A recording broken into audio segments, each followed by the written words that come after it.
সবাই কেমন আছো? চলে এলাম আবার তোমাদের সাথে একটা নিউ ব্লগ নিয়ে। আর বছর শেষ হতে চলেছে, একটুখানি চলে গেছিলাম সন্ধ্যেবেলায় মার্কেট। আর মার্কেট থেকে এসে প্রচণ্ড খিদে পেয়ে গেছে। এখন আর খুব একটা ঘরের নাস্তা বানানো হয় না, বাইরে থেকেই সন্ধ্যাটা মিটিয়ে নিই।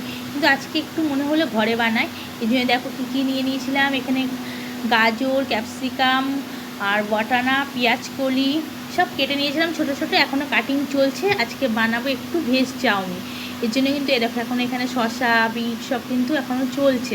আর আমি চাউমিনটাকে সিটি মেরে নিয়েছিলাম, বয়েল করে নিয়েছিলাম। আর তারপরে কিন্তু রেডি করে ফেলেছি আর সন্ধ্যেবেলায় খেতে বসে গেছি। ঘরে করলে কিন্তু অনেকটা হয়, তাই না? বাইরে করলে কিন্তু একটুখানি হয়, মানে বাইরে খেলে আর সেটা কিন্তু মন পোষায় না। আর ঘরে করেছি দেখো কতটা হয়েছে। আর ঘরেরটা একদম ভেজ করেছি, খুব সুন্দর হয়েছে। সস দিয়ে কিন্তু খেতে লেগে গেছি, খুব খিদে পেয়ে গেছিলো। দেখো এক থালি নিয়ে একাই বসে গেছি। কারা কারা চাউমিন খেতে ভালোবাসো আমাকে কমেন্ট করে বলো। আমার খুব ভালো লাগে, তবে রোজকার নয়, মাঝে সাঝে। তো চলো আবার আসছি তোমাদের সাথে নেক্সট ব্লগ নিয়ে। Bye bye friend.